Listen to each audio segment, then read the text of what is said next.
Hi everyone, it's Meade with another vlog chat for you.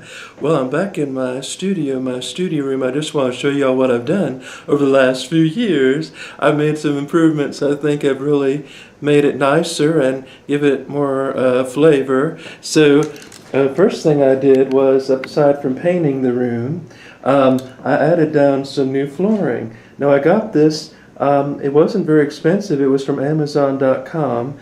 And it just makes the room a lot nicer because before that it was this old kitchen floor that was really beat up, and there was really no security under that. So I just added this new flooring.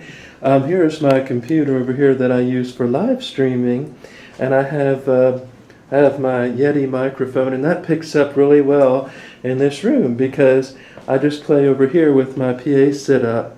This is a very inexpensive PA that I got some extra money from dancing around as the cow, so I used that for my new PA. And here's my old keyboard Bessie. She's in retirement, but she likes it up here, and so I just sort of use this room as my songwriting room, my practice room, and everything comes together nicely. So sometimes when I write songs, Bunny, she likes to give me her feedback on what she thinks of the new song. I have a little children's organ over here that I have for fun, and then my auto harp. So everything is really nice back here. I really enjoy the setup that I have. Now sometimes I keep my birds in the other room and they can get noisy, so when they're too noisy I just cover their cage up a little bit. I put a little cover on them and then they're quiet. But I just want to share some things. We'll talk about how I Meade Skelton, how I write songs. And a lot of different musicians have a different process in songwriting. Now with me, for some reason, I always end up with the title first. I get a title, like that's how I got Sweet Tea. I just had the title, I had nothing else. And then from there I get the theme. You know, what do I want to write about? What inspires me? You know, what can I put down? And so, and I'm always doing something. Like when I got Sweet Tea, I was riding my bike down to Monroe Park. That's where my father proposed to my mother back in 1959, Monroe Park in Richmond.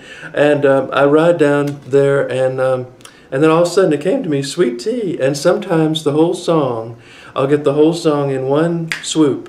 So it's like, oh no, so I have to get to the keyboard right away and record it so I remember it as I had it in my head. But even though it comes from my head, most of my songs come from my heart, you know, from what I'm feeling at the time, and I get inspired by different things. Sometimes I'm watching a TV show or a movie and I get a song that way. Sometimes I'm just reading an old journal that I had. So then I go on over to the keyboard, my keyboard, and I just sort of, hammer everything out. So with Sweet Tea, the melody was very strong. So I got everything at once. I got the words and the melody. So it was like, with Sweet Tea, it was like, da da da da da da da da da da da da da da da da da da da. Oops. Yeah, it just came to me like really quickly, and so, and then the arrangement. There's sort of the arrangement as well, because the arrangement is basically how you shape the song, how you want the song to be. So a good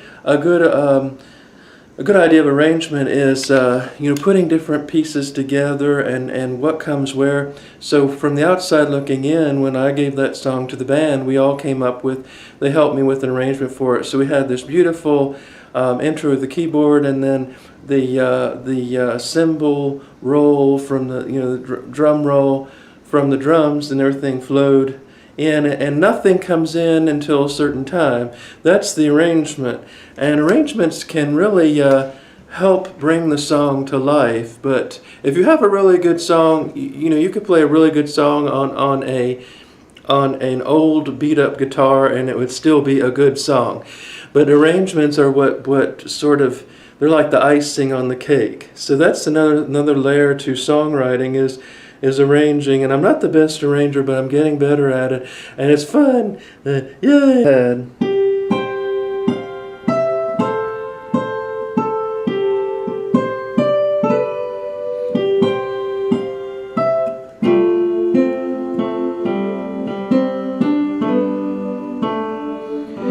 standing there by myself, not knowing what to say. Every time I try to talk, the words got in the way. See, like that. And I didn't realize that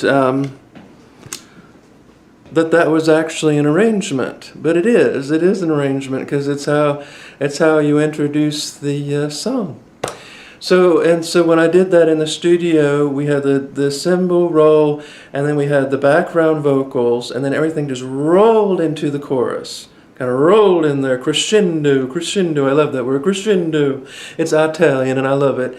And so when we did that, I just knew that was really great. That was really good, because it makes you want to listen again. We listen for those little idiosyncrasies that we hear on a record, and so. But anyway, that's how I write songs. It's not a very complicated system. It's just from the heart, and that's why I can't listen to certain songs, because they're just too cerebral for me. They're too much in the head. And so that's why I can't listen to the Beatles, because a lot of their songs are that way. They're not from the heart. I mean, I don't get that feeling from it. It's just always in the head, and I don't like that. And another thing I'll tell you too is that some songwriters will write and rewrite and write again and rewrite and change the chorus and change the verse. I do not do that. I go with my gut instinct, and what you get first is what I get first is what I go with, and the reason is for that is I believe that's the purest expression.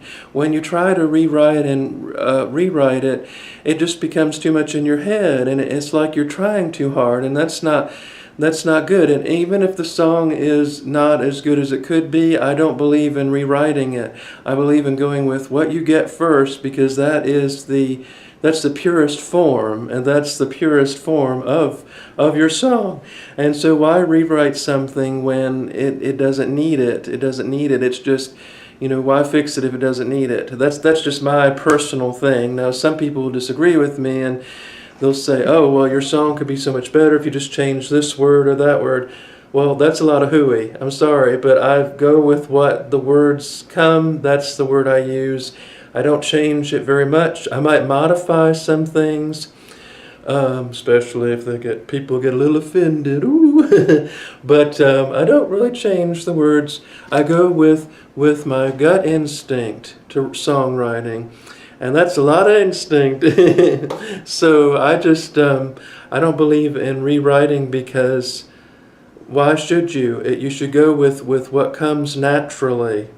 What comes to you first is probably the best. And that's what people say when you're taking a test. A lot of people guess the right answer the first time, and then they rethink it, overthink it, and then they pick the wrong answer. So anyway, that's just my personal philosophy in songwriting. It should flow naturally, like liquid from a stream, like a big glass of sweet tea. Don't overthink anything. Don't put too much effort into it. Why put a whole lot of effort into songwriting? It shouldn't be that hard. So I want to thank everybody for watching. Go to my website at meadskeletonsplace.com, and I'll be back for more vlogs. Bye!